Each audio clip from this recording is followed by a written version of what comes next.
I'm glad to have you here. Follow my story until the end and comment the city you're watching from. The casket was closed because Isabella insisted the accident was too severe for an open viewing. Standing there in my black dress, watching mourners file past what was supposedly my son's body, I received a text that made my knees buckle. "Mom, I'm alive. That's not me in the coffin." My hands trembled so violently I nearly dropped my phone. The room swam before my eyes as I desperately tried to maintain my composure. If you're watching this, subscribe and let me know where you're watching from. Let me back up and tell you how this nightmare began. My name is Carmen Perez, 67 years old, recently retired after teaching high school English for 42 years. I'd raised my son Mateo as a single mother after his father walked out when Mateo was just 6.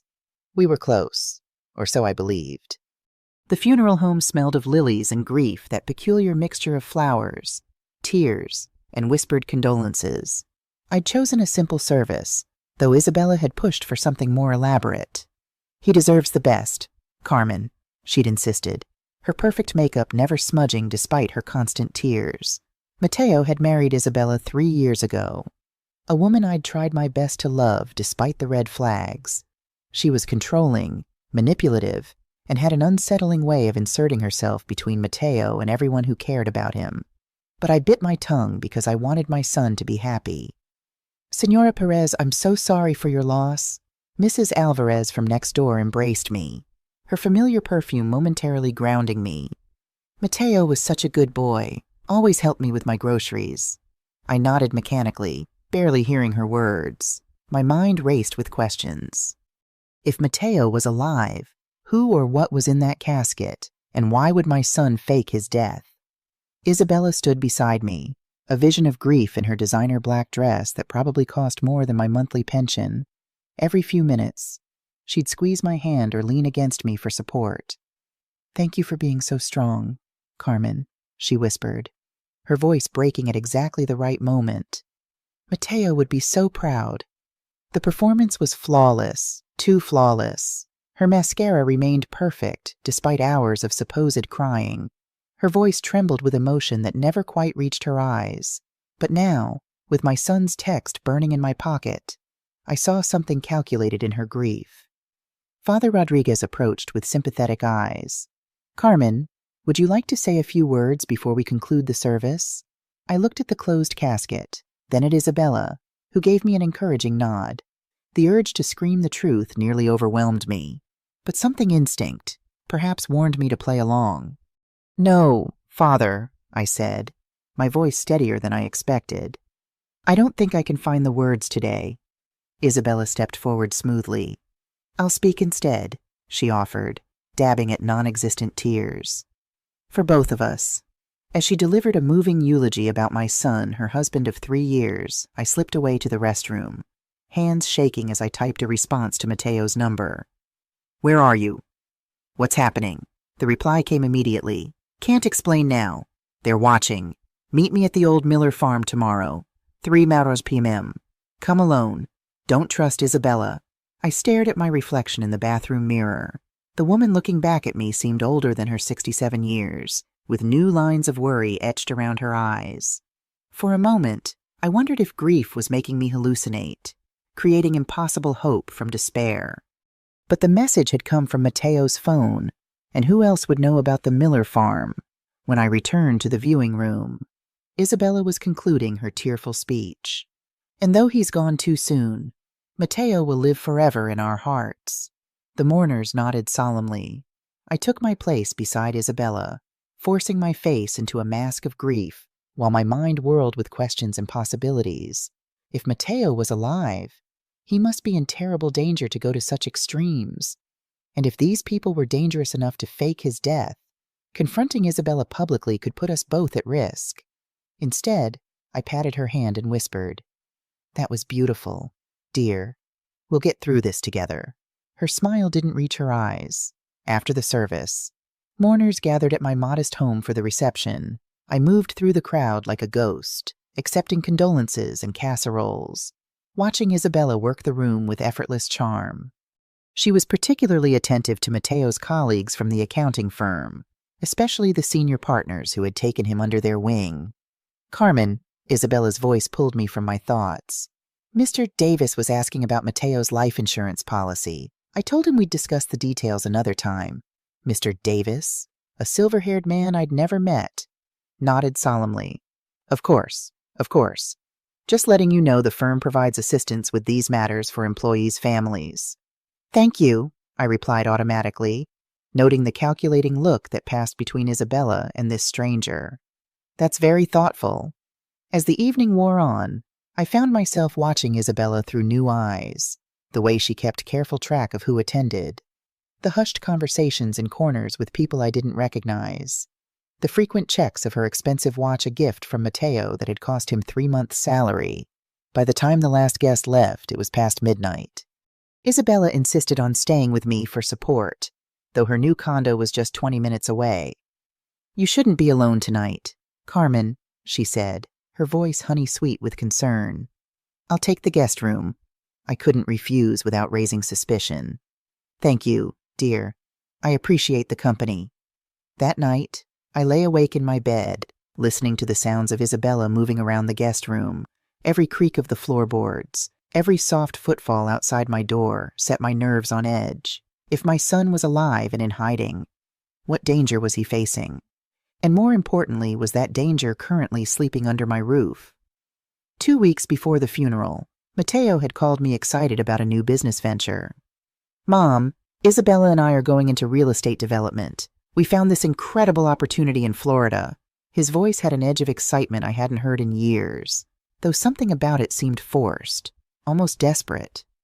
"Just be careful, sweetheart," I'd cautioned, that motherly instinct prickling. "These investment schemes can be risky." "It's not a scheme, Mom," he'd replied, a hint of irritation in his voice. "This is legitimate, big money, life-changing money." Then, more softly, "Isabella's really good with numbers. She's figured it all out." A week later, I received the call every parent dreads. Isabella, sobbing hysterically, told me Mateo had been killed in a car accident. The vehicle had caught fire, she claimed, leaving his body badly burned and difficult to identify. "I can't bear for you to see him like that," she'd wailed into the phone. "Please, Carmen, let me protect you from this horror." Something about her performance felt rehearsed, but grief makes you question your own instincts. I'd buried my husband 20 years earlier. I knew how shock could make people behave strangely. So, I'd agreed to the closed casket against every fiber of my being. But now, standing at my son's funeral with his impossible text message, I realized my instincts had been screaming warnings I'd chosen to ignore. The woman weeping dramatically beside me wasn't a grieving widow. She was an actress putting on the performance of her life. And apparently, my son was very much alive. Morning came with the sound of Isabella moving about the kitchen. I found her preparing coffee, already dressed immaculately in a black pantsuit that probably cost more than my monthly pension. "I made you toast," she said, gesturing to a plate on the table. "You need to keep your strength up. There's so much paperwork to handle after, well, you know." I murmured my thanks and sat down, watching her over the rim of my coffee cup. In the harsh morning light, I noticed things I'd missed before the calculating glint in her eyes when she thought I wasn't looking. The way her grief seemed to switch on and off depending on who was in the room. "I thought we might go through some of Mateo's papers today," she suggested casually. "There are insurance forms that need your signature as his next of kin." "Of course," I replied, matching her casual tone. "But I have a doctor's appointment this afternoon. Routine checkup." The lie came easily, surprising me. In 42 years of teaching, I'd become adept at spotting deception in teenagers. Now I was employing those same skills from the other side. "I can reschedule if you need me," I added, watching her reaction. No, Isabella said quickly. "Your health comes first. We can do the paperwork tonight." I nodded, noting how easily she'd accepted my excuse. If she truly believed I was grieving for my only child, wouldn't she have offered to accompany me? Or at least shown more concern after breakfast? Isabella left to make arrangements with the funeral home about the ashes. The moment her car disappeared down the street, I began preparations for my meeting with Mateo. The Miller farm was where Mateo used to take his high school dates. thinking I didn't know. It had been abandoned for years, sitting on 20 acres of overgrown land about 15 miles outside town. If someone wanted to meet secretly, it was the perfect spot, remote, forgotten, with multiple exit routes through the back fields. I packed a small bag with water bottles, a first aid kit, and a flashlight. Then, on impulse, I retrieved the old .38 revolver Miguel had left behind. I hadn't fired it in 20 years, but I remembered how, after checking that it was loaded, I tucked it into my purse alongside my phone and wallet. That night, I barely slept. Every noise made me jump. Every shadow seemed threatening. What had Mateo gotten himself into? Was he really in danger, or was this some elaborate scheme he and Isabella were running together? The rational part of my mind said the text could be fake, that grief was making me grasp at impossible hopes. But the message had come from Mateo's phone. And who else would know about the Miller farm I'd raised Mateo alone after Miguel left us? It wasn't the life I'd planned, but we'd made it work. Those early years were difficult teaching all day. Grading papers late into the night while Mateo slept in the small apartment we called home. I'd scrimp and save to make sure he never missed out on school trips or baseball equipment. Somehow, we'd built a good life together. Mateo had been such a sensitive child, always with his nose in a book. Much like me, he'd grown into a thoughtful, kind young man who called me every Sunday without fail, even after he moved out to attend college on scholarship. When he landed his job at Davis & Hoffman Accounting, I'd never been prouder. My boy, the first college graduate in our family, working at a prestigious firm. Then came Isabella. They'd met at a client's charity gala 3 years ago.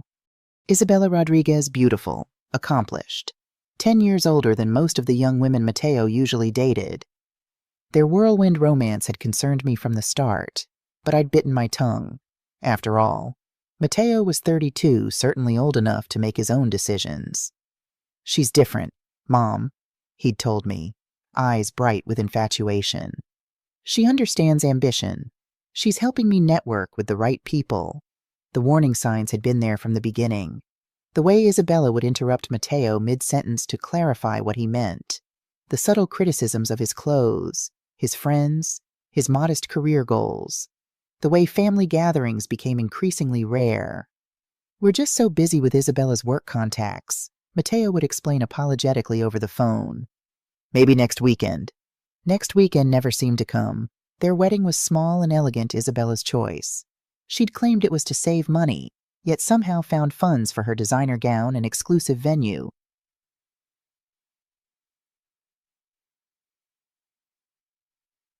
I'd written a sizable check as my gift to them, nearly depleting my modest savings, but Isabella had barely acknowledged it. After the honeymoon, the distance grew. Sunday calls became monthly, then sporadic.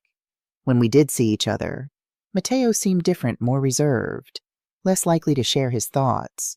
Isabella was always there, monitoring our conversations, steering topics away from anything too personal. "Mateo's working so hard on this new certification," she'd explain when I asked why he seemed tired.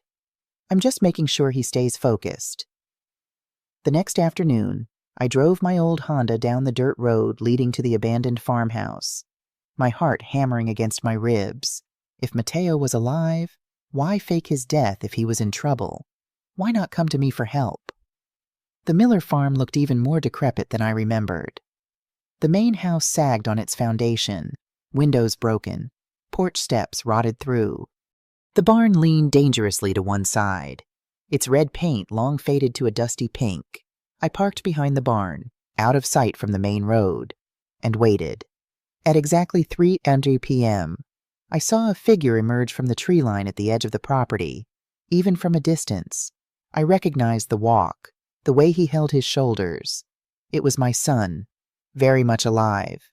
Mateo ran to my car as I stepped out, pulling me into a fierce hug that confirmed what my heart already knew.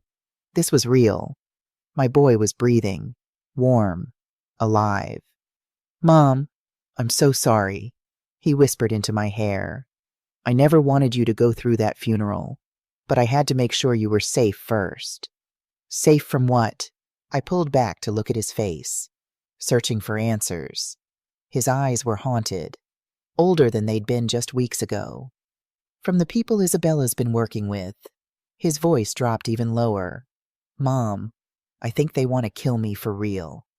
We sat in his truck behind the old barn while Mateo explained how his perfect marriage had become a nightmare. Isabella hadn't just married him for love.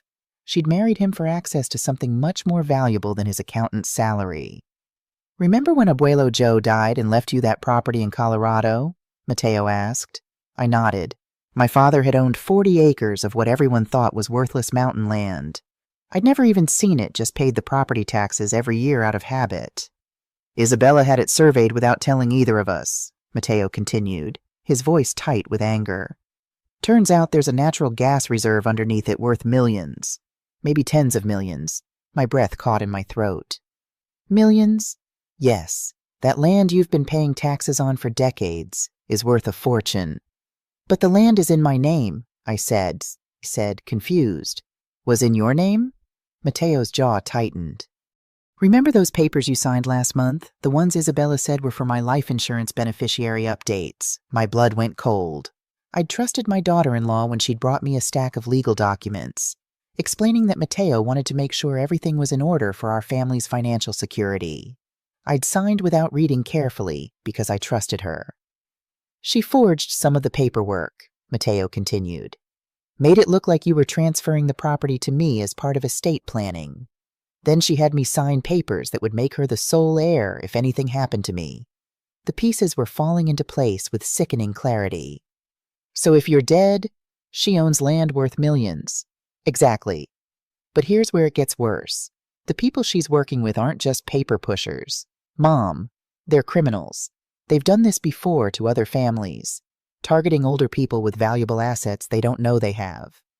I felt that familiar surge of protective anger I'd experienced throughout Mateo's childhood. Nobody threatened my boy and got away with it. How did you find out? I overheard a phone call. Isabella was talking to someone about how they'd handle my accident. She was planning the funeral arrangements before I was supposed to be dead. He shuddered. I realized I had maybe hours before they made their move. So you disappeared. I had to, but I also had to make sure they thought their plan worked. At least temporarily. If they knew I was alive, they might come after you to force me out of hiding. I studied my son's face, seeing the man he'd become under pressure. Whose body is in that casket? Mateo. Nobody's.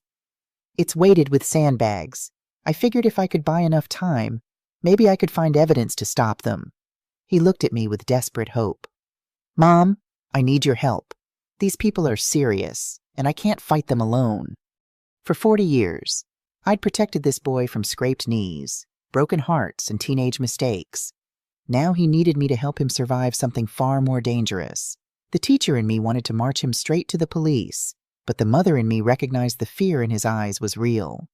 What do you need me to do? Mateo's relief was palpable. First, we need to get you somewhere safe. Then we need to figure out how to expose what Isabella's really doing before she realizes I'm not actually dead. As if summoned by his words. My phone buzzed with a text from Isabella. Carmen, can you come over tonight? There are some of Mateo's business papers I need to go over with you. The trap was already closing, but now we knew it was coming. I have a plan, I told Mateo, showing him the message. But you need to stay hidden. These people think they're dealing with a grieving old woman who'll sign anything they put in front of her. Let's use that to our advantage. I agreed to meet Isabella that evening, playing the role of grieving mother-in-law while my very much alive son hid in the abandoned farmhouse. The plan was simple, get evidence of her scheme while she still believed I was an easy target. Isabella and Mateo lived in a modest 2-story house that I'd helped them buy with a down payment gift 2 years ago. Another investment in my son's happiness that had apparently been part of a longer con. Thank you for coming, Isabella said, greeting me at the door with red-rimmed eyes and a trembling voice. Oscar-worthy performance, truly. She led me to the kitchen table where she'd spread out various documents. I know this is difficult, but we need to start thinking about Mateo's estate. There are some assets that need to be transferred, and I wanted to make sure you understood everything. I put on my reading glasses and examined the papers, recognizing some from the stack I'd signed the month before. Others were new, including what appeared to be a power of attorney form giving Isabella control over my Colorado property. I don't understand, I said, channeling my inner confused elderly woman. Why would Mateo's estate need anything to do with my land? Isabella's mask slipped for just a moment, a flash of irritation crossing her features before the grieving widow returned. Mateo was handling your estate planning. Remember, he wanted to make sure everything would be simple for you as you get older. The condescension in her voice made my teeth clench, but I forced myself to appear grateful. That's so thoughtful, but I'm not that old. Dear, I can still manage my own affairs. Of course you can, she said quickly. But Mateo worried about you living alone, especially after that fall you had last winter. I'd slipped on ice and bruised my hip, hardly a sign of declining mental capacity. But I could see how they'd been building a narrative about my supposed fragility, probably for months. Well, if Mateo thought it was best, I reached for a pen, then paused as if confused. But why does this paper say the property is worth $12 million? My father's old land isn't worth anything. Isabella's pupils dilated slightly. That's just a placeholder number for insurance purposes. Legal documents require estimated values. I nodded as if that made perfect sense, then deliberately knocked over my water glass, soaking the papers. Oh no, I'm so clumsy. While Isabella rushed to get towels, I quickly took photos of the soggy documents with my phone. When she returned, I was dabbing helplessly at the mess. I'm so sorry, dear. Should we do this another day? No, it's fine, Isabella said, but I could see the frustration she was trying to hide. I have copies. Why don't we just focus on the property transfer tonight? We can handle the rest later. She produced a fresh copy of the power of attorney document, and I pretended to read it carefully while actually studying her face. There was something predatory in her expression when she thought I wasn't looking, like a cat watching a mouse. Will this help with taxes? I asked innocently. Absolutely. It'll save you thousands. She leaned forward eagerly. All you need to do is sign right here. I picked up the pen, then set it down again. You know, I think I should have my lawyer look at this first. Mateo always said never to sign legal documents without professional advice. The temperature in the room seemed to drop 10 degrees. Isabella's smile became strained, almost grotesque. Carmen, I am family. You can trust me. And the longer we wait, the more complicated the tax situation becomes. Something in her tone made my survival instincts kick into high gear.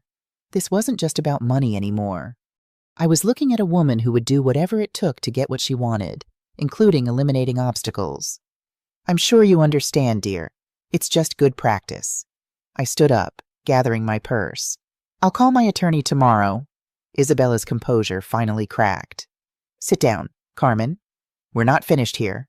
The grieving widow was gone, replaced by something much more dangerous. And I realized my son hadn't been paranoid at all. The drive back to my house felt like the longest 20 minutes of my life. Every car that followed too closely, every shadow that seemed out of place made my hands tighten on the steering wheel. By the time I pulled into my driveway, I was convinced Isabella had already figured out that I knew too much. I was right. 3 men were waiting in my living room when I walked through the front door. They weren't trying to hide their presence. They'd turned on my lamps and made themselves comfortable on my furniture, like they owned the place. Mrs. Perez, said the one sitting in my late husband's recliner, a man in his 50s with the kind of face you'd forget immediately if you weren't terrified of it. We need to talk. My teacher instincts kicked in the same calm authority I'd used to control unruly teenagers for 4 decades. I don't recall inviting anyone into my home. You'll need to leave immediately. The man smiled, and it was worse than if he'd threatened me outright. I'm afraid we can't do that just yet. See, there's been some confusion about your son's business affairs, and we need to clear it up. My son is dead, I said flatly. Whatever business he had died with him. That's the thing, Mrs. Perez. The second man, younger with cold eyes, pulled out his phone and showed me a grainy photo of Mateo taken that afternoon near the Miller farm. Because this was taken about 3 hours ago. I stared at the photo, my mind racing. How had they found him so quickly? I don't know what kind of sick game you're playing, but no games, Mrs. Perez. The man in the recliner interrupted. Your son owes us money. A lot of money. And since he's decided to play dead instead of paying up, we're going to have to collect from his next of kin. The third man, who'd been silent until now, spoke up. One way or another, we're getting what we're owed. They knew about the land, which meant Isabella had already told them everything. Probably before Mateo's supposed death, this whole elaborate scheme was falling apart, and they were moving to Plan B. How much money are we talking about? I asked, playing for time while trying to figure out how to warn Mateo. 2.5 million plus interest, the man in the recliner replied. Your boy made some very poor investment choices with our money. The number hit me like a punch to the stomach. Even if the land was worth what they claimed, there was no way I could liquidate it quickly enough to save Mateo's life. I don't have that kind of money, I said honestly. But you have land worth 10 times that amount. The first man responded smoothly. Sign it over to us, and your son's debt is forgiven. He can even come home and pretend to rise from the dead. Very biblical. The man in my husband's chair leaned forward. Or you can keep protecting him, and we'll find him eventually anyway. But then we'll collect the money and make sure he never bothers us again along with anyone who helped him hide. The threat was crystal clear. They'd kill us both if I didn't cooperate. I need time to think about this, I said. You have until tomorrow night. Isabella will bring you the papers. He stood up, straightening his jacket. Make the right choice, Mrs. Perez, for both your sakes. They left as casually as they'd arrived, and I stood in my violated living room, shaking with rage and fear. 43 years of marriage, 20 years of widowhood. And nobody had ever made me feel this helpless in my own home. But helpless and defeated were two different things. I'd been underestimated my entire life because I was a woman, because I was a teacher, because I was polite and accommodating. These men had just made the same mistake. They had no idea what a mother would do to protect her child. I drove back to the Miller farm through back roads, checking my mirrors constantly and taking a deliberately confusing route to make sure I wasn't followed. Mateo was waiting for me in the old farmhouse, pacing like a caged animal.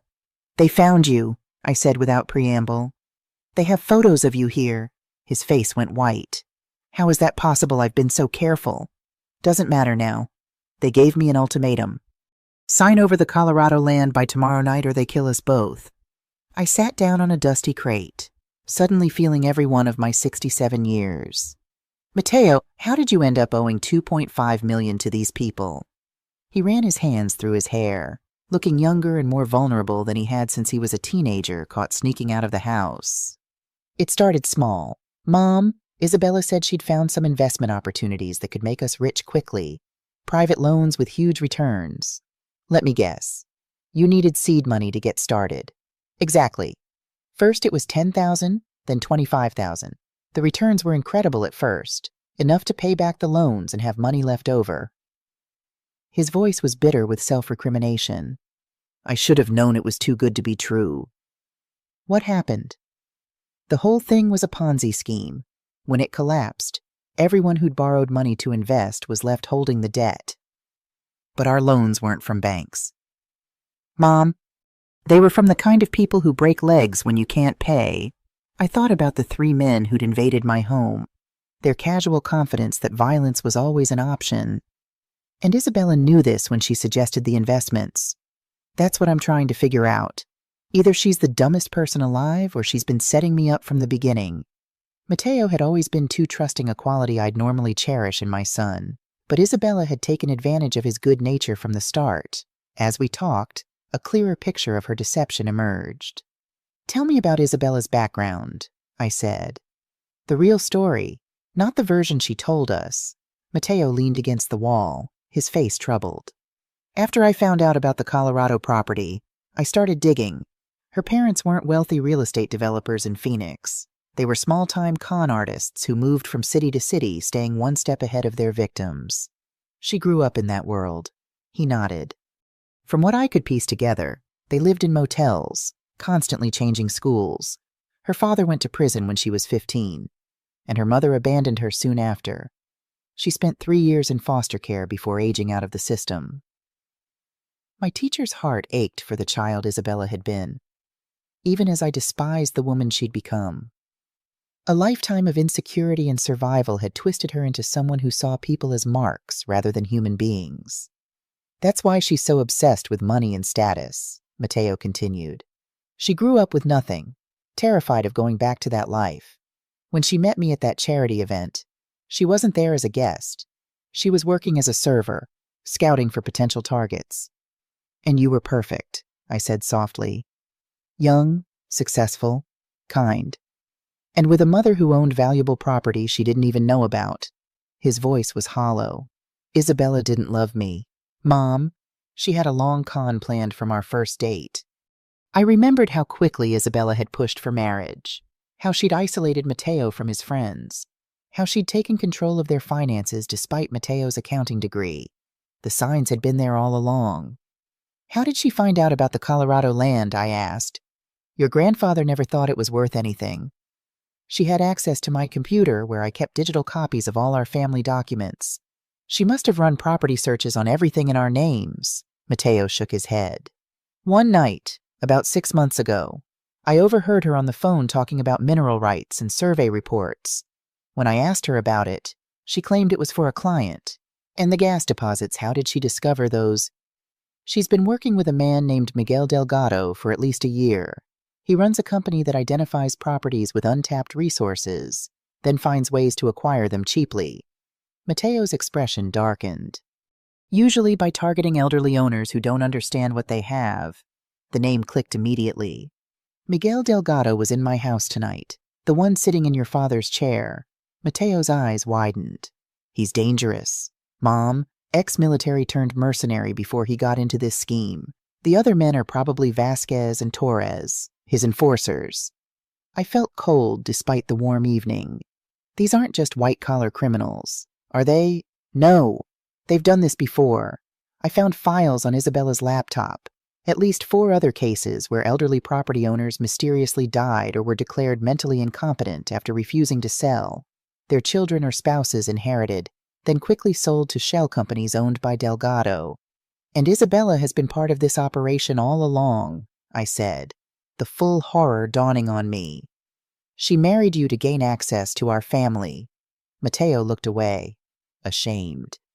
She knew exactly who to target. Mom, a Latino accountant from a modest background, raised by a single mother who taught high school. She calculated that we'd have family land somewhere most immigrant families try to buy property as soon as they can. And she knew I'd be the type to take care of my mother's finances as you got older. I reached out to squeeze his hand. This isn't your fault. Mateo, she's a professional manipulator. But I should have seen through her. All those times she insisted on handling our investments despite my financial training. The way she always changed the subject when I asked about returns or documentation. His voice cracked. I was so blind. What pushed you to investigate? I asked. Last month, I found withdrawal slips for large amounts from our joint account. When I confronted her, Isabella claimed she was preparing a second honeymoon to celebrate our anniversary. It sounded plausible, but something felt off. He took a deep breath. Then I overheard that phone call about my accident. She was in our home office with the door nearly closed, speaking softly. Once the accident happens, we'll have 90 days to complete the transfer. The mother won't be a problem, she trusts me completely. I shuddered at the cold calculation in those words. That night, I pretended everything was normal. The next morning, I withdrew $5,000 cash, our emergency fund, and disappeared. I've been moving between motels in this place ever since, trying to gather evidence. He looked at me with desperate eyes. What are we going to do, Mom? These people are serious. I thought about the 3 men in my living room, making threats with casual confidence. The way Isabella's mask had slipped when I refused to sign the papers. We're going to give them exactly what they want, I said, a plan forming in my mind. The Colorado property. Mateo's shoulders sagged with relief and defeat. Mom, I can't let you sacrifice everything for my mistakes. Who said anything about sacrifice? I smiled, feeling more like myself than I had in days. Sweetheart, you're assuming that land is the only card we have to play. But you're forgetting something important. What's that? I've been a high school English teacher for 42 years. I've dealt with bullies, liars, and manipulators who thought they were smarter than everyone else. I stood up, brushing dust off my clothes. These people think they're dealing with a frightened old woman who will do anything to save her son. They have no idea they just picked a fight with someone who spent 4 decades outsmarting teenagers. Mateo looked confused but hopeful. What's your plan? First, we're going to make sure you're somewhere truly safe. Then, I'm going to give Isabella and her friends a lesson they'll never forget. I checked my watch. But we need to move fast. I have papers to sign tomorrow night, and I want to make sure those papers say exactly what I want them to say. Mom, these aren't high school kids trying to cheat on a test. These people are dangerous. I thought about the man sitting in my husband's chair, making threats in my own living room. The fury I'd been holding back all day crystallized into something cold and sharp. So am I, sweetheart. They just don't know it yet. We spent the next hour formulating a plan. Mateo couldn't return to any of his usual hideouts. The photo proved they were watching the farm, and his motels might be compromised too. He needed somewhere they'd never think to look. What about Mrs. Alvarez? I suggested. She still lives next door to me, and she adores you. Her basement apartment has a separate entrance from the backyard. Wouldn't that put her in danger too? Not if they believe you fled the state. Besides, it's the last place they'd look literally right under their noses. After a quick call, Mrs. Alvarez agreed without hesitation. She'd known Mateo since he was a boy and hadn't believed the accident story from the start. Something wasn't right about that wife of his, she'd muttered. Too perfect, like a doll with nothing inside. With Mateo's safety arranged, we turned to the heart of the problem: the money and the land. I need to understand exactly how this investment scheme worked, I said. Start from the beginning. Mateo explained how Isabella had introduced him to exclusive investment opportunities shortly after their wedding. The initial investments were small $5,000 here, $10,000 there, with impressive returns that arrived like clockwork.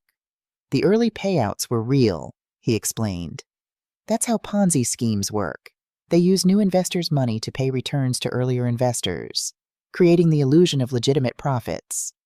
And the $2.5 million they claim you owe, Mateo's expression darkened. About 6 months ago, Isabella convinced me to leverage our house and savings for a once-in-a-lifetime opportunity. She said her contact had exclusive access to pre-IPO shares in a tech company that was about to go public. The potential return was enormous enough to retire young. But there was no tech company, I guessed. Exactly. The money disappeared into accounts controlled by Delgado.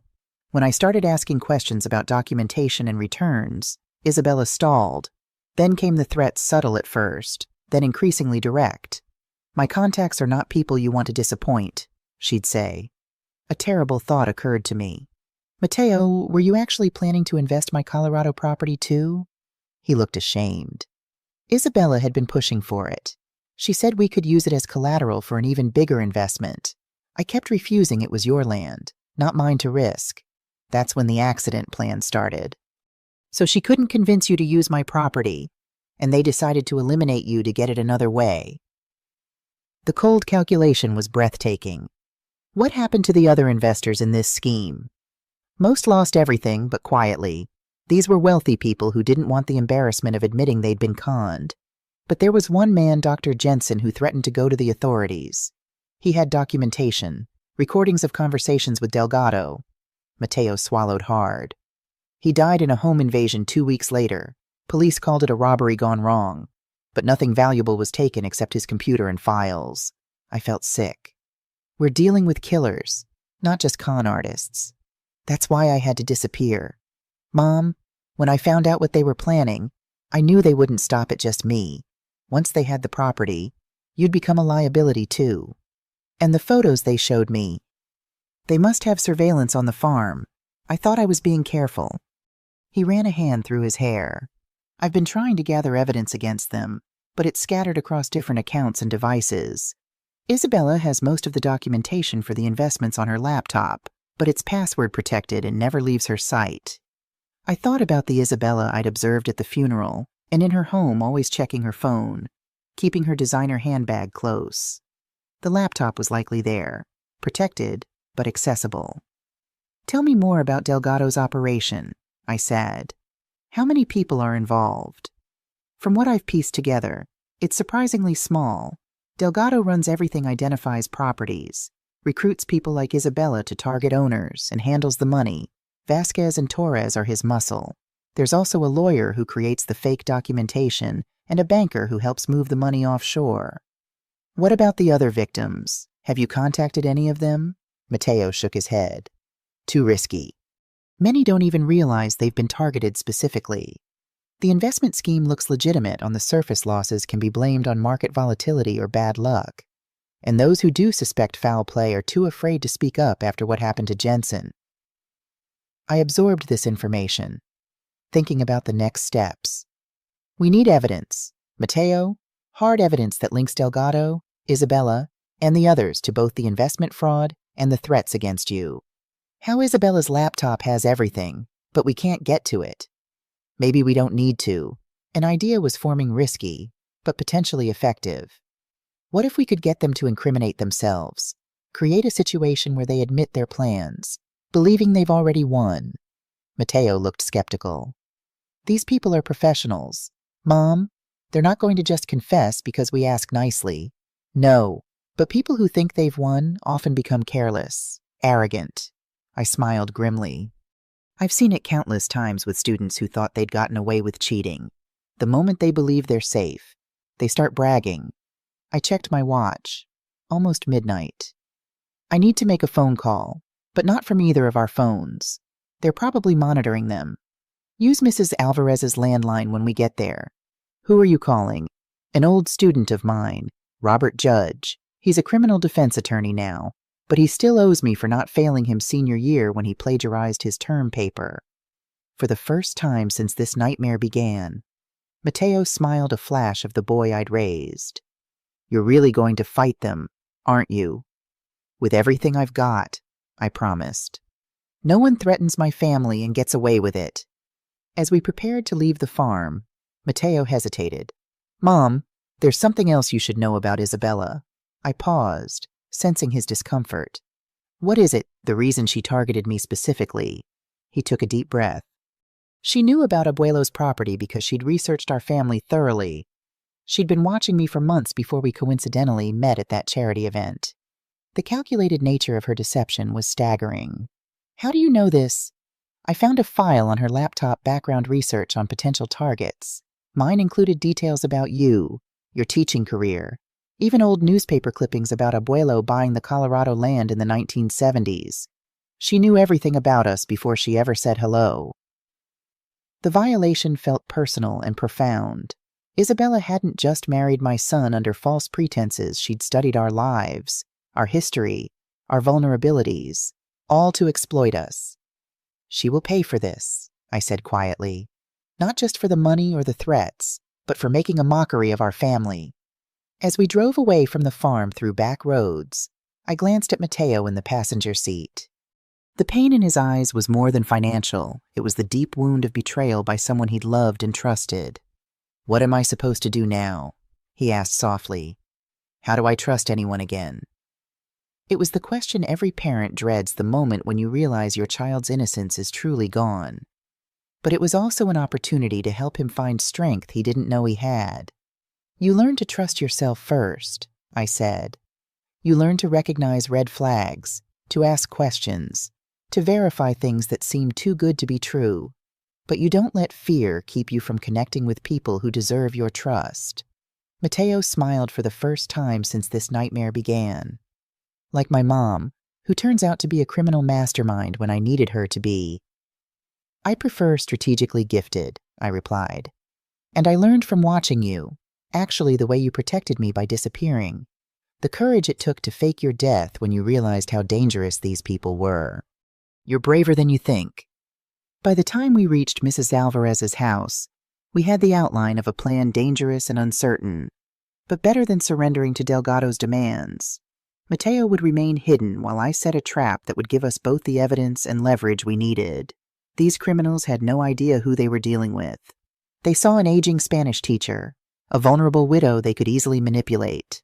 They failed to recognize that 4 decades of managing classrooms filled with teenagers had taught me more about handling manipulators and liars than any criminal ever knew. Tomorrow, Isabella and her friends would learn exactly how dangerous I could be. The next morning, I did something I hadn't done in 20 years. I called in sick to my volunteer work at the library and drove to the city to meet with the one person who could help me turn this disaster into justice served. Robert Judge had been my lawyer since my husband died. But more importantly, he'd been my student 30 years ago when he was a rebellious teenager trying to coast through senior English. Now he ran one of the most respected criminal defense firms in the state, and he still owed me a favor for not flunking him when he deserved it. "Carmen Perez," he said, standing up from his mahogany desk with a genuine smile. "You look exactly the same as when you were terrorizing us with Shakespeare." "I prefer educating with enthusiasm," I replied, accepting his hug. "Robert, I need your help with something unusual." I laid out the entire story, watching his expression shift from amusement to concern to fascination as I described Isabella's scheme, the fake funeral, and the threats from Mateo's creditors. "Let me make sure I understand," Robert said, leaning back in his leather chair. "Your daughter-in-law forged documents to steal your mineral rights. Your son faked his death to avoid loan sharks, and now said loan sharks are threatening to kill you both unless you sign over property worth millions. That's the basic situation, yes. Carmen, you're describing multiple felonies here: fraud, extortion, conspiracy, possibly kidnapping if they're holding you under duress." He pulled out a legal pad. "The smart thing would be to call the FBI right now and have my son arrested for fraud, have him spend years in prison while these criminals disappear into the wind." I shook my head. There has to be another way. Robert studied me with the same look he'd given me when I handed back his failed midterm exam senior year. "What exactly are you proposing?" "I want to give them what they want, but on my terms. Can you draw up documents that look legitimate, but contain legal landmines they won't notice until it's too late? You want to set a trap. I want to give them enough rope to hang themselves while protecting Mateo and recovering what they stole from other families." I leaned forward. "Robert, these people have done this before. How many other seniors have lost everything because someone trusted the wrong person?" He was quiet for a long moment, then smiled with an expression I remembered from the day he'd finally understood the meaning behind Hamlet's revenge plot. "What did you have in mind?" 3 hours later, I left Robert's office with a briefcase full of legal documents that looked exactly like what Isabella and her criminal friends expected, but contained enough hidden clauses to ensure they'd be confessing to multiple felonies the moment they signed them.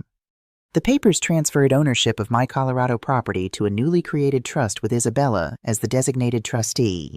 What they wouldn't realize until it was too late was that the trust documents included automatic provisions requiring any trustee to report all previous fraudulent activities to federal authorities, and that accepting the position constituted a legal confession to any crimes committed in pursuit of the property. "It's diabolical," Robert had said admiringly. "If they don't sign, they don't get the property. If they do sign, they've legally confessed to everything and triggered federal jurisdiction." "I learned from the best," I'd replied. "Shakespeare knew a thing or two about people who think they're smarter than everyone else." Now I was back home, waiting for Isabella's call and trying to look like a frightened old woman instead of someone who just spent the day outmaneuvering criminals with decades more experience than a retired English teacher. My phone rang at exactly 7:00 p.m. "Carmen," Isabella's voice was clipped, businesslike. The grieving widow act was apparently over. "I have the papers ready. I'll be over in an hour. Actually, dear, could we meet somewhere else? Having people in the house so soon after Mateo's funeral feels overwhelming." A pause. "Where did you have in mind the Riverside Diner? It's public, well lit, and they have excellent pie." I made my voice slightly shaky. "I could use the comfort of familiar surroundings," Isabella agreed, probably thinking a public location would prevent me from making a scene. She had no idea I was counting on witnesses for what came next. The Riverside Diner had been serving the best coffee and apple pie in our small town for 40 years. More importantly, it was where Sheriff Tom Bradley ate dinner every Tuesday night, where Prosecutor Janet Morrison met her book club, and where half the town council gathered to gossip about local politics. In other words, It was exactly where you'd want to be when you needed credible witnesses to watch criminals incriminate themselves. I arrived early, claiming my usual booth in the back corner where I could see the entire restaurant. Sheriff Bradley was at his regular table, working through a plate of meatloaf while reading reports. Perfect. Isabella arrived precisely on time, accompanied by the man who'd been sitting in my husband's chair the night before. She introduced him as Miguel, Mateo's business partner. But I could see the calculation in his eyes as he scanned the room, noting the sheriff's presence. "I thought this was going to be private," Miguel said, sliding into the booth across from me. "It is private," I replied mildly. "No one's paying attention to us." Isabella set a manila folder on the table. "These are the documents we discussed, the property transfer, some insurance paperwork, and a few other items that need your signature." I opened the folder, recognizing the legitimate-looking forgeries that would have destroyed my life if I had signed them yesterday. Instead, I pushed them aside and pulled out my briefcase. "Actually, I had my lawyer prepare something more comprehensive," I said, setting Robert's documents on the table. "I want to make sure everything is done properly." Miguel's expression shifted to wariness. "Your lawyer. Robert Judge. He's very thorough." I smiled blandly. He made sure these documents protect everyone's interests. For the next 20 minutes, I watched them review papers that looked exactly like what they wanted, but contained legal poison pills in every paragraph.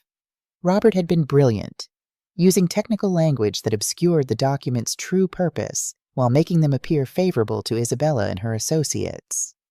"This seems more complicated than necessary," Isabella said, flipping through pages of dense legal text. "Well, dear, when you're dealing with millions of dollars, you can't be too careful." I signaled the waitress for more coffee. Robert insisted on including provisions to protect against any previous irregularities in the property's ownership history. Miguel looked up sharply. "What kind of irregularities?" "Oh, the usual concerns. Making sure there are no outstanding liens, no fraudulent transfers, no criminal activity associated with previous ownership changes." I kept my voice light and conversational. Standard legal protection. What I wasn't telling them was that by signing these documents, they'd be legally acknowledging that they were aware of previous criminal activity and accepting responsibility for reporting it to federal authorities. Robert had woven the confession requirements so cleverly into the property transfer language that they'd essentially be pleading guilty to multiple felonies.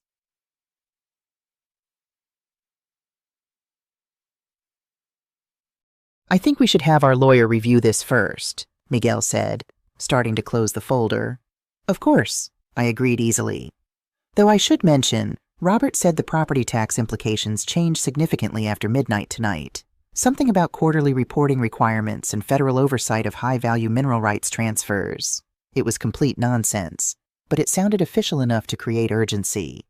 Isabella and Miguel exchanged glances. "What exactly happens after midnight?" Isabella asked.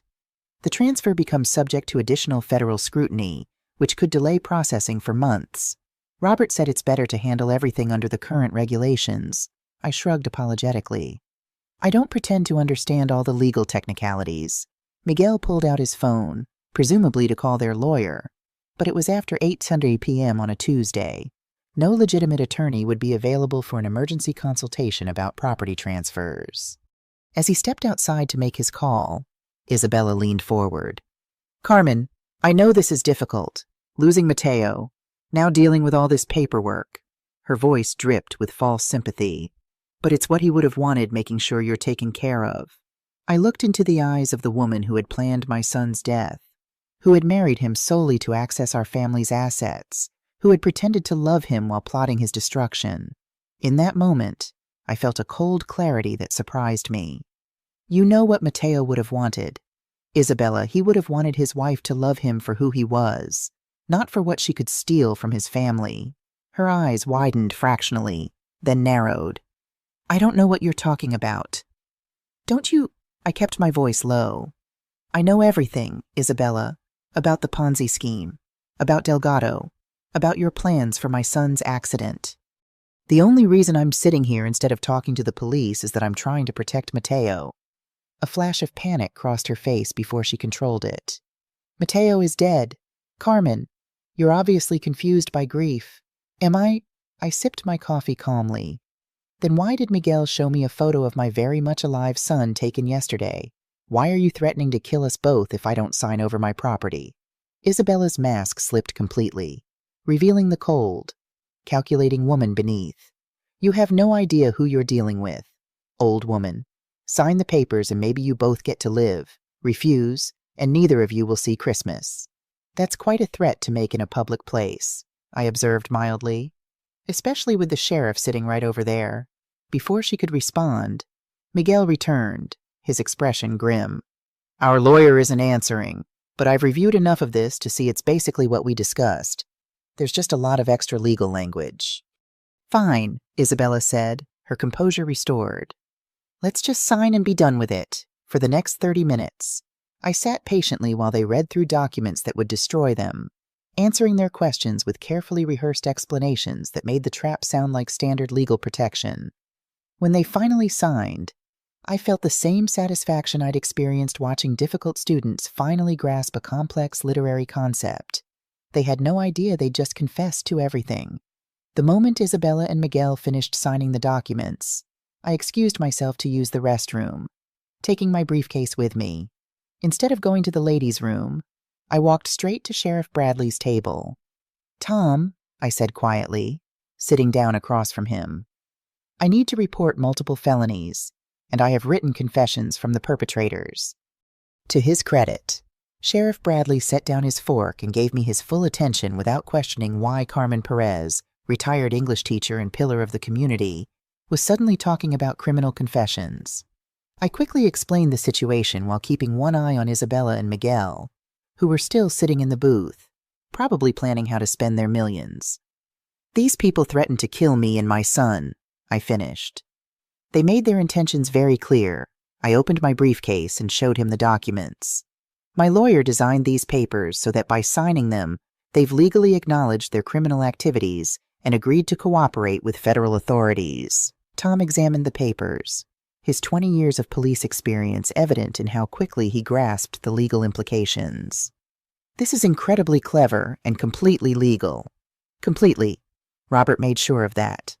I glanced toward the booth where Isabella was checking her watch impatiently. Tom, there's something else. My son isn't actually dead. That got his attention. Come again. Mateo faked his death to protect himself from these people. He's been hiding, but they found him anyway.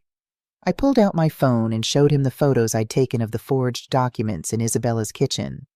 I have evidence of the fraud, extortion, and conspiracy, and now I have their signed confessions. Sheriff Bradley was quiet for a moment, then smiled with genuine admiration. Carmen, in 30 years of police work, I've never seen a civilian conduct a more thorough criminal investigation. He stood up, straightening his uniform. Let me go have a conversation with your dinner companions. Wait, I put a hand on his arm. There's something else you should know. They have partners, other people involved in this scheme. If you arrest Isabella and Miguel now, the others might disappear. What are you suggesting? Give me 5 more minutes with them.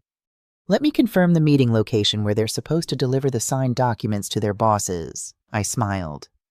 Then you can arrest everyone at once. Tom studied my face, probably wondering when the mild-mannered English teacher had turned into a master strategist. 5 minutes. But Carmen, if this goes sideways, it won't. I've been handling difficult people for 42 years. These criminals are just better dressed than my former students. I walked back to the booth where Isabella and Miguel were growing increasingly impatient. Sorry for the delay, I said, sliding back into my seat. Where do we go from here? Miguel relaxed slightly. We need to get these documents to our legal team tonight for final processing. There's a warehouse on Industrial Boulevard where we're meeting them. Tonight, the sooner we complete the transfer, the better, Isabella said. It's been such a difficult time. The practiced grief returned to her voice. I nodded sympathetically while mentally noting the location. Industrial Boulevard was perfect for a police raid, isolated enough that civilians wouldn't be at risk when the arrests went down. I suppose you'll need me there to verify my identity for the transfer. Actually, no, Miguel said quickly. Your signature on these documents is all we need. You can go home and try to get some rest. Of course, they didn't want me at the meeting. I was supposed to go home and wait quietly while they celebrated stealing millions from a grieving mother. Well then, I said, standing up and gathering my things. I guess this is goodbye. Isabella actually had the audacity to hug me. Thank you, Carmen. Mateo would be so proud of how strong you've been. As I walked out of the diner, I saw Sheriff Bradley finishing his dinner and preparing to follow me. In 30 minutes, Isabella and her criminal associates would discover that their victim had been hunting them all along. But first, I had a phone call to make. I called Mateo from my car in the diner parking lot, watching through the window as Sheriff Bradley made his own phone calls, presumably coordinating with state and federal authorities. Mom, Mateo's voice was tight with anxiety. How did it go? Better than expected. They signed everything, and Sheriff Bradley is coordinating arrests as we speak. I started my car, keeping my voice calm despite the adrenaline coursing through my system. Sweetheart, I need you to stay exactly where you are until this is over. What about Isabella? Does she suspect anything? I thought about my daughter-in-law's performance, the fake grief, the casual threats, the way she'd manipulated both Mateo and me for months. She suspects I'm a frightened old woman who just signed away millions to save her son's life. She has no idea what actually happened. Mom, what if something goes wrong? What if they figure out the documents are traps before the police get there? It was a legitimate concern. Robert's legal landmines were sophisticated, but they weren't foolproof. If Isabella and Miguel had a lawyer review the documents before meeting with their partners, they might realize they'd been outmaneuvered. Then we'll deal with that problem when it happens, I said firmly. Mateo, I need you to understand something. What happened to you? What these people tried to do to our family. It's not your fault. Isabella targeted you specifically because you're decent and trusting. I should have been smarter. I should have seen through her. Sweetheart, I lived with your father for 23 years and thought I knew him completely. Sometimes the people closest to us are the hardest to see clearly. I pulled out of the diner parking lot, following the route that would take me past Industrial Boulevard. The important thing is that we're fixing it. 20 minutes later, I parked on a hill overlooking the warehouse district, close enough to see the activity, but far enough away to be safe. Sheriff Bradley had been thorough. I could see unmarked police cars positioned at every exit and what looked like federal agents in tactical gear surrounding the main building. My phone buzzed with a text from Robert. FBI confirms your documents triggered automatic federal jurisdiction. Whatever happens tonight, these people are going away for a very long time. At 10:47 p.m., I watched through binoculars as 3 cars converged on the warehouse Isabella and Miguel had mentioned. The first car contained Isabella and Miguel. The second held 2 men I recognized from my living room the night before. The third car held 2 people I didn't recognize, probably higher-level criminals who'd been running this operation from behind the scenes. They were inside the warehouse for exactly 12 minutes before the building was surrounded by law enforcement officers with floodlights and megaphones. This is the FBI. The building is surrounded. Exit through the front door with your hands visible. What followed was anticlimactic in the best possible way. No gunfights, no dramatic chase scenes. Just 6 criminals walking out of a warehouse with their hands in the air, realizing too late that they'd been outmaneuvered by a retired English teacher who'd been underestimated her entire life. My phone rang as the last suspect was loaded into a police car. Mrs. Perez. It was Sheriff Bradley. It's over. We got all of them, plus evidence of at least 12 other property fraud cases in 6 states.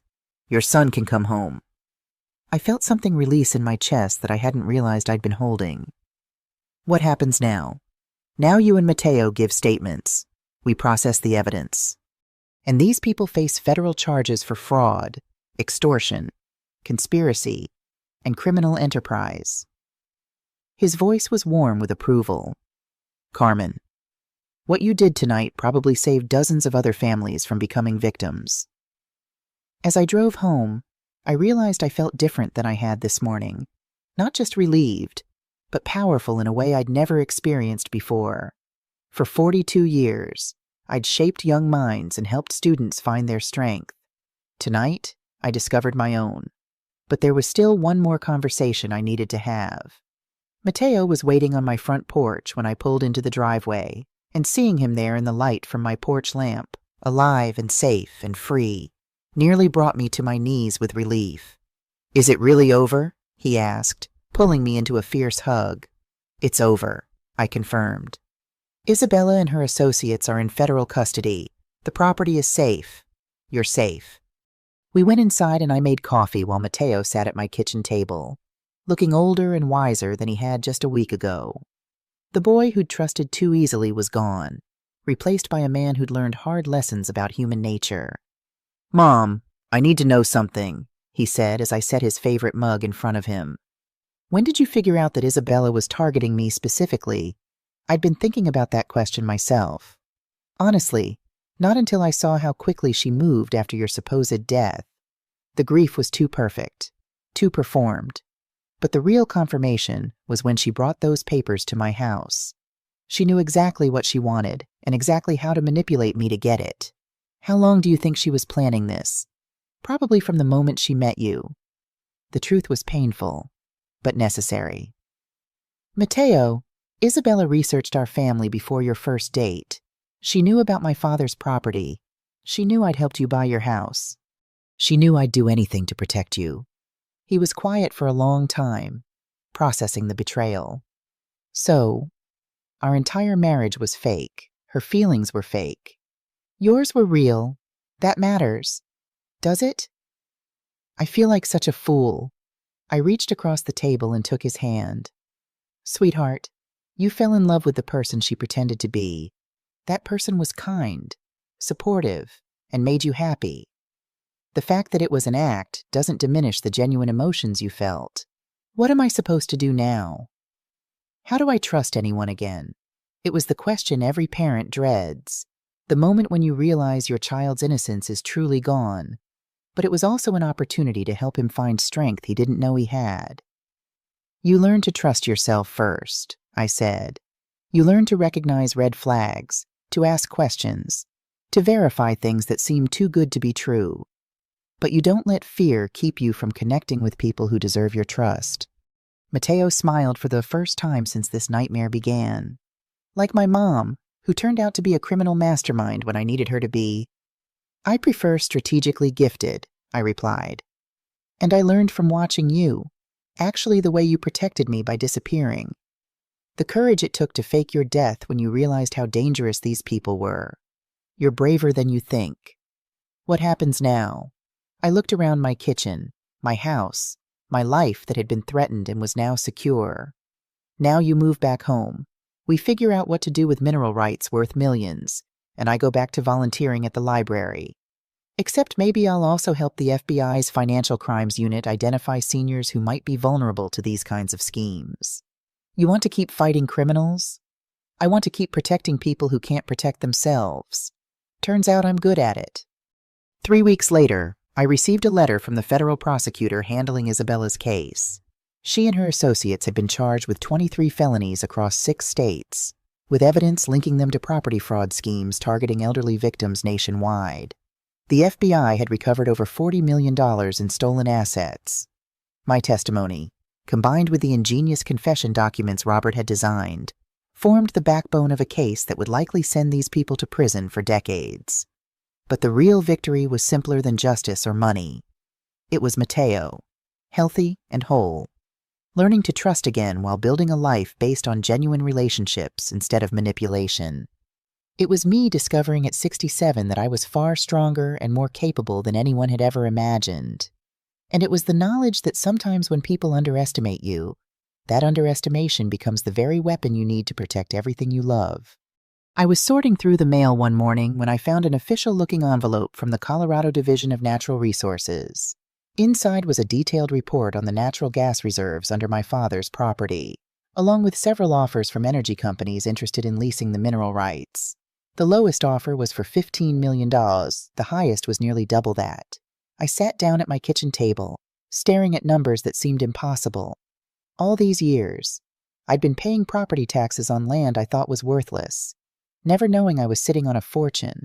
If Isabella hadn't been so greedy, so intent on stealing everything rather than negotiating honestly, she might have legitimately benefited from this discovery.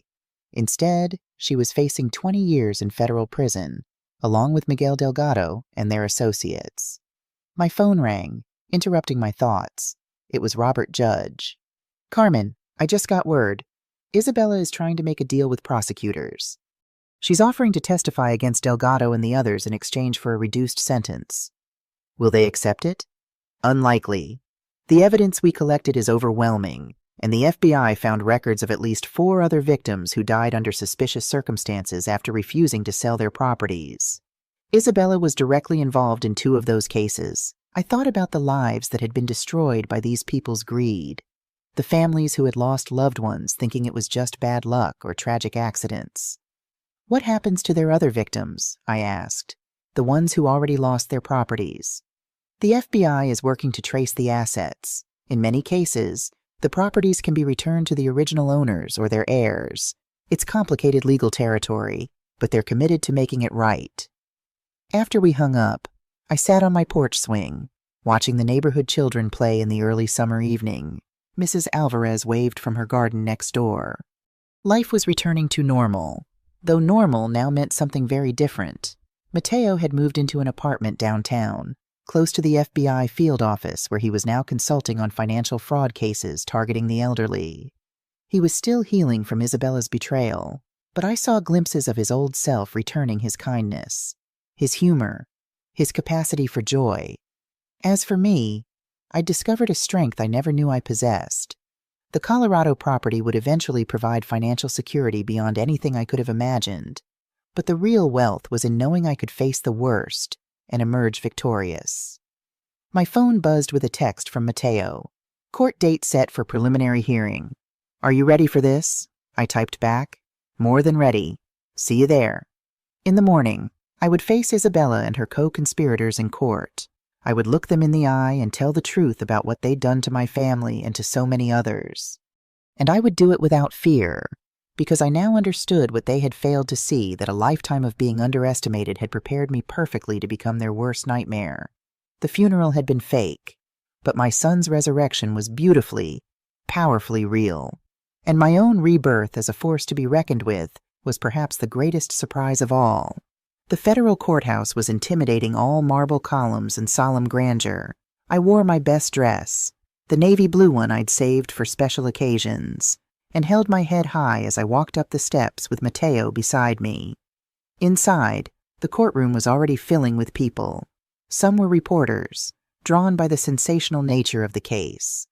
Others were victims or family members of victims, their faces marked by the same mixture of grief and determination that I recognized in my own mirror. "Mrs. Perez," a woman in her 70s approached me in the hallway.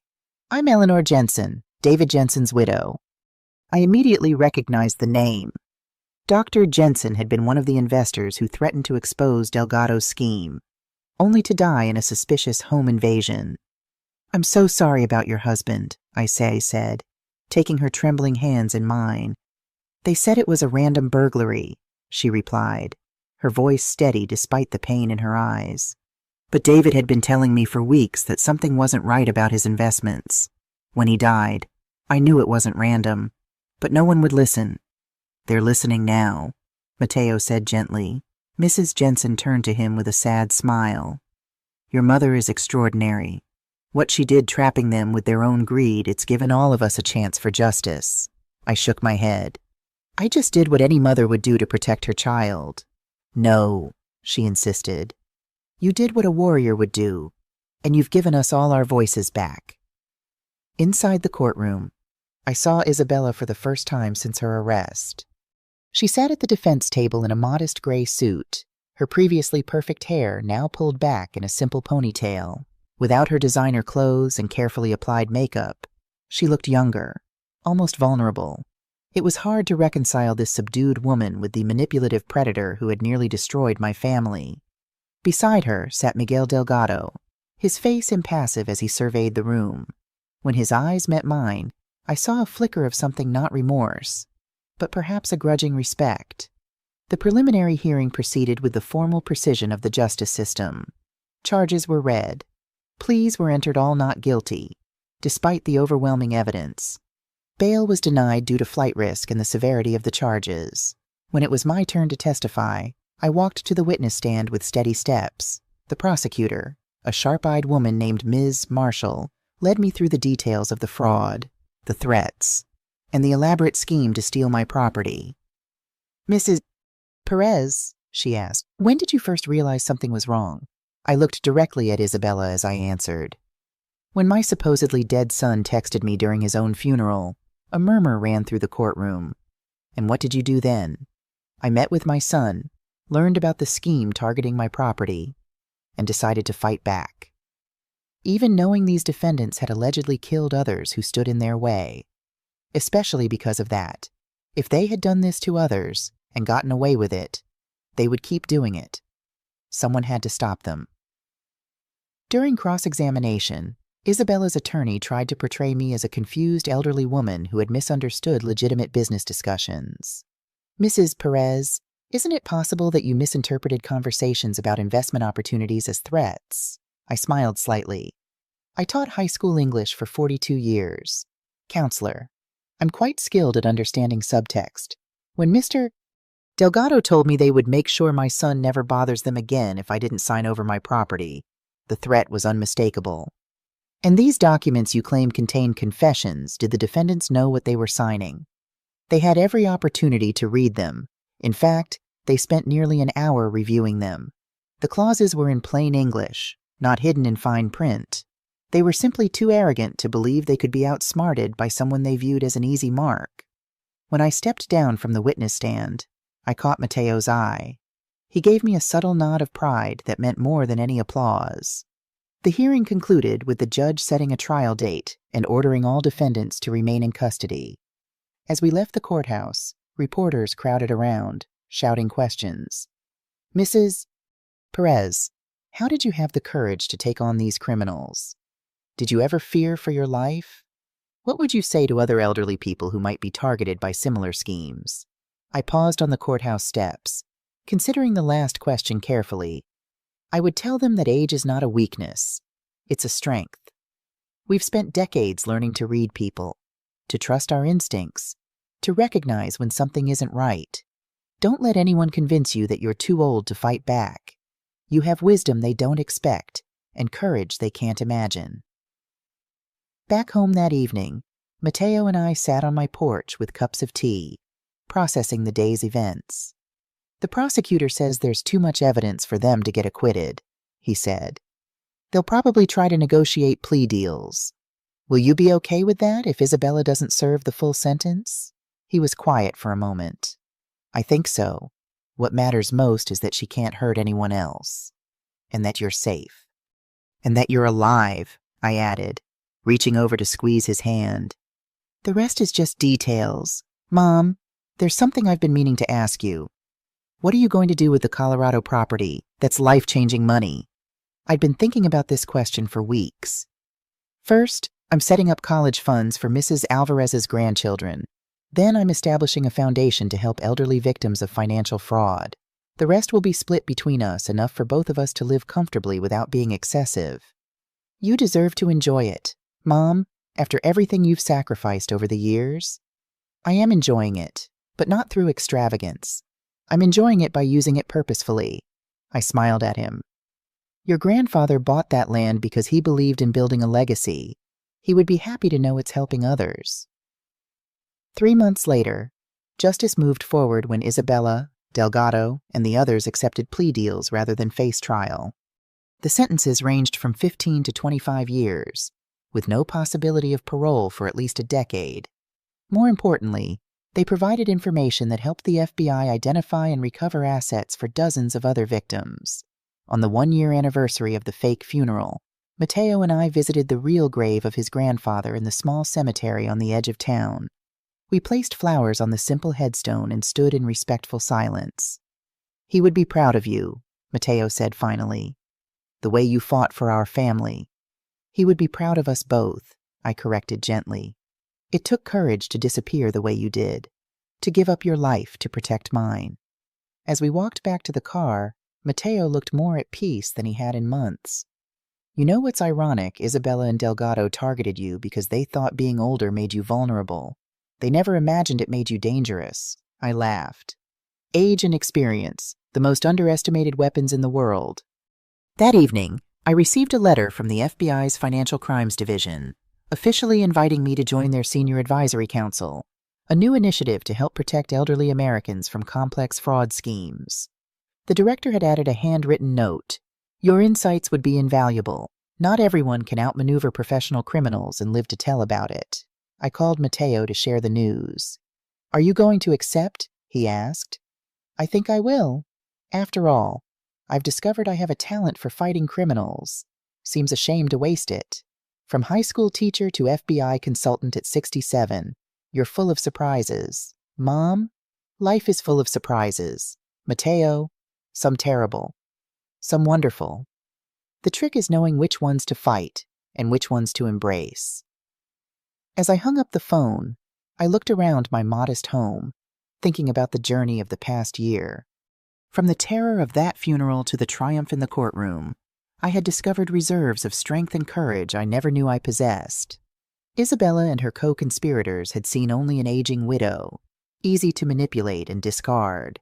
They had calculated everything except the fierce determination of a mother protecting her son and the accumulated wisdom of 67 years of life. Their underestimation had been their downfall, and my salvation. The funeral had been fake, but my resurrection as a force to be reckoned with was gloriously, undeniably real. Thanks for listening. What would you do if you were in my place? Have you ever been through something similar? Comment below, and don't forget to subscribe for 2 other stories that are channel favorites.